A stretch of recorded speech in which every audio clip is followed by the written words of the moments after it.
Hello friends, स्वागत है आपका आपके अपने YouTube channel Shivam sir GPS study classes में। आज की क्लास देखिए, आप लोगों की स्क्रीन पे दिखाई दे रहा होगा दीज एंड दोज का प्रयोग। आपने पिछली क्लास में पढ़ा दिस और दैट का प्रयोग, लेकिन हम यहाँ पर अब बात करेंगे दीज और दोज का प्रयोग। तो दीज और दोज देखिए क्या होते हैं, ये प्रोनाउंस है। क्या है? प्रोनाउंस है और इनका यूज यहाँ पे हमें करना है। तो सबसे पहले देखिए हेडिंग पड़ी हुई आप लोगों को दिखाई दे रही, दीज का प्रयोग। ध्यान से समझिएगा दीज का प्रयोग कहाँ पे किया जाता है। तो नंबर 1, दीज का प्रयोग बहुवचन के रूप में होता है। समझिएगा, बहुवचन। और बहुवचन के रूप में, बहुवचन का मतलब क्या होता है? प्लूरल। प्लूरल के रूप में होता है।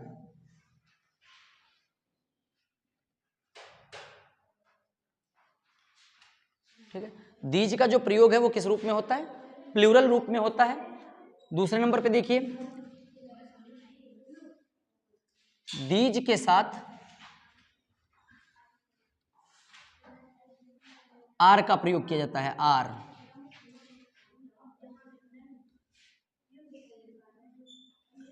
ठीक है, किया जाता है। जब दीज लिखा होगा किसी भी वाक्य में, दीज के साथ हम क्या लगाएंगे? आर का प्रयोग करेंगे। और ये बहुवचन में होता है इसलिए आर लिखा जाता है। और एक चीज याद रखिएगा, पास की वस्तु के लिए प्लूरल तो होगा, लेकिन ये पास की वस्तु के लिए होगा जो हमारे बिल्कुल क्लोज होंगी। जैसे कि हमारे पास कुर्सियां पड़ी हुई हैं तो हम क्या कहेंगे?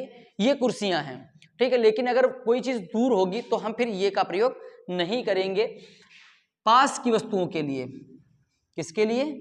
पास की वस्तुओं में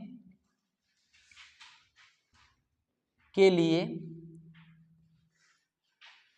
इसका प्रयोग होता है। इसका प्रयोग ये के लिए, देखिए ये एक वर्ड होता है, ये के लिए किया जाता है। के लिए किया जाता है। ठीक है, अब इनको एक एक पॉइंट को अच्छे से समझ लीजिए।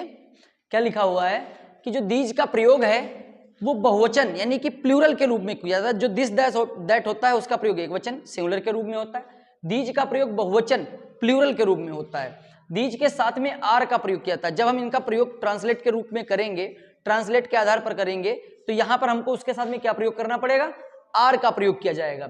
पास की वस्तु, और इसका प्रयोग पास की वस्तुओं के लिए। ठीक है, पास की वस्तुओं के लिए इसका प्रयोग किसके लिए किया जाता है? ये के लिए किया जाता है। जिस सेंटेंस में ये शब्द दिया होता है, तो ये की जो अंग्रेजी होती है ये, ठीक है, इसके लिए हम दीज का प्रयोग करते हैं। ठीक है, अब इसको हम एक एग्जांपल के माध्यम से समझेंगे। ध्यान से देखिएगा आप लोग। जैसे एक इसका सेंटेंस हम लिखेंगे, ये पुस्तकें हैं। ठीक है, मैंने अभी बताया था ये का जो प्रयोग है वो बहुवचन के रूप में होगा। तो क्या लिखा हुआ? ये पुस्तकें हैं। तो ये पुस्तकें हैं, ये के लिए क्या हो जाएगा? दीज। और देखिए जब दीज लिखा जाएगा ये के लिए, तो दीज के साथ में हमें क्या प्रयोग करना होगा? आर। ये आप लोगों को देखिए नोट्स में हमने लिखवाया है, दीज आर। अब पुस्तकें, तो एक पुस्तक के लिए बुक लिखा जाता है, ज्यादा पुस्तकें हैं तो उसके लिए क्या लिखा जाएगा? बुक्स। दीज आर बुक्स हो जाएगा। तो इस टाइप का कोई भी सेंटेंस होगा तो दीज के साथ में आपको आर लगाना होगा। फिर हमें जो नाउन है उसका बहुवचन, यानी कि नाउन में आप भी आपने पढ़े हैं और नंबर भी पढ़े हैं, तो सिंगुलर की जगह पे आपको क्या करना पड़ेगा? प्लूरल नंबर का प्रयोग करना पड़ेगा। दीज का प्रयोग आप लोगों के समझ में आ गया। अब देखिए हम प्रयोग करेंगे किसको? दोज को। दोज का प्रयोग देखिए क्या होता है। तो दोज का प्रयोग, दोज का प्रयोग जो है बहुवचन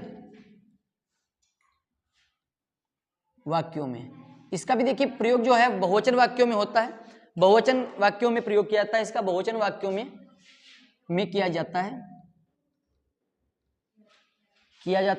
सेम देखिए, दीज और दोज में कोई ज्यादा डिफरेंस नहीं होता, सिर्फ स्पेलिंग डिफरेंस होता है।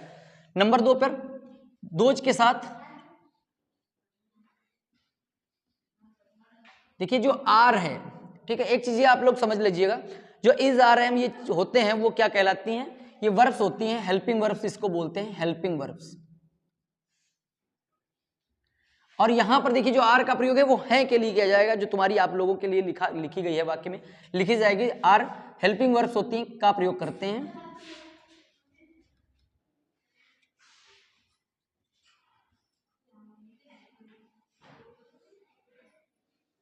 ठीक है। नंबर 3 देखिए, इसका प्रयोग, दोज का जो प्रयोग है दूर की वस्तुओं को बताने के लिए, दूर की वस्तुओं के लिए,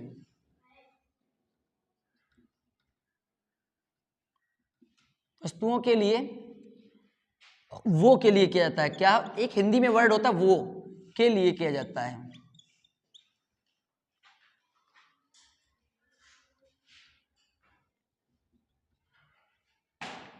ठीक है, नोट समझ लीजिए क्या लिखा हुआ है। दोज का प्रयोग बहुवचन वाक्यों में किया जाता है। ठीक है, दोज का प्रयोग बहुवचन वाक्यों में किया जाता है, जो बहुवचन टाइप के वाक्य होते हैं। दोज के साथ में आर यानी कि हेल्पिंग वर्ब्स का प्रयोग किया जाता है।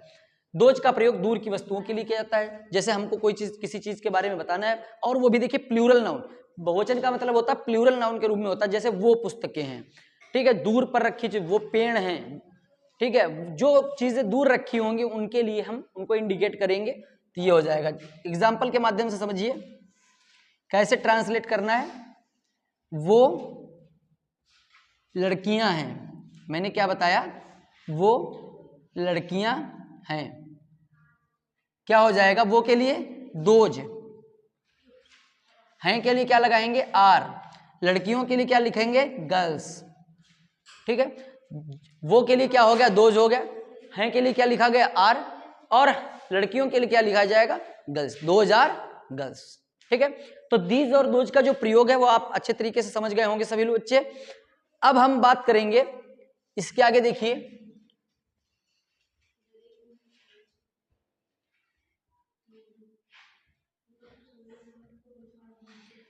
तो आप लोगों को जो क्लास बताई गई, पढ़ाई गई, वो अच्छे तरीके से समझ में आ गई होगी। जो जो चीजें मैंने बताई वो भी समझ में आ गई होंगी। इसके बाद नाउ योर टर्न में आप लोगों की बारी है। मैं कुछ सेंटेंस दूंगा आप लोगों के लिए और उनको आपको क्या करना है, बनाना है। ठीक है, तो आप अच्छे ढंग से उनको समझिएगा, पहले जो क्लास है उसको अच्छे से समझिए करिएगा। ठीक है, ट्रांसलेट इनटू इंग्लिश।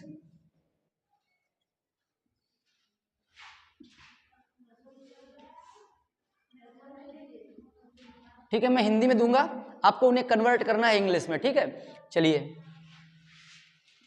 ये जूते हैं, ये पेड़ हैं, ये सेब हैं,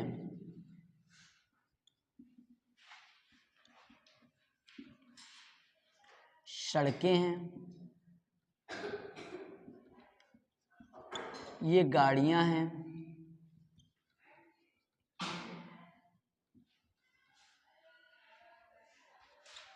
ये फूल हैं, ये मुर्गियां हैं,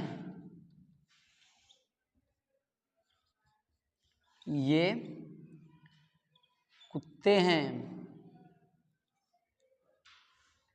ठीक है, तो ये जो आप लोग इसके सामने 8 सेंटेंस दिए गए हैं, ये दीज जो हमारा वाक्य शब्द है दीज, उसके अकॉर्डिंग आप लोगों को करने हैं।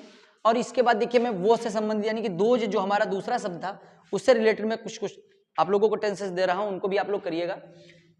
वो संतरे हैं, वो केले हैं, वो रुपए हैं, वो तितलियां हैं,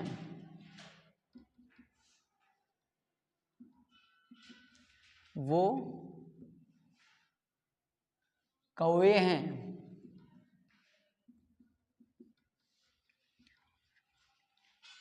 वो चूहे हैं,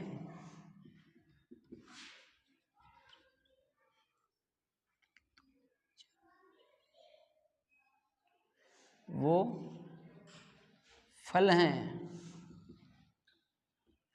वो पक्षी हैं। ठीक है, तो दीज से रिलेटेड आप लोगों को 8 सेंटेंस दिए गए और दोस्त से रिलेटेड जो है 8 सेंटेंस दिए गए।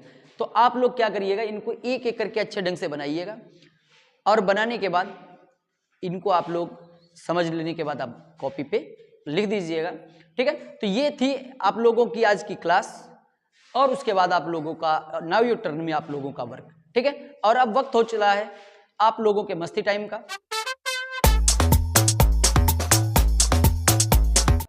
तो आज की मस्ती टाइम में आप लोगों के लिए एक छोटी सी कहानी, आप लोग उसको अच्छे से समझिएगा, सुनिएगा, समझिएगा और इसके भाव को समझने का प्रयास करिएगा। कहानी बहुत ही छोटी सी है। देखिए कहानी कुछ ऐसी है कि हुआ यूं कि एक गांव था, बहुत समय पहले की बात है, ठीक है। तो एक गांव था, तो गांव जो था वो जंगलों के बीच में बसा हुआ था, यानी कि गांव के चारों तरफ बहुत घना जंगल था। और उस गांव में, पूरे गांव में एक ही गधा था केवल।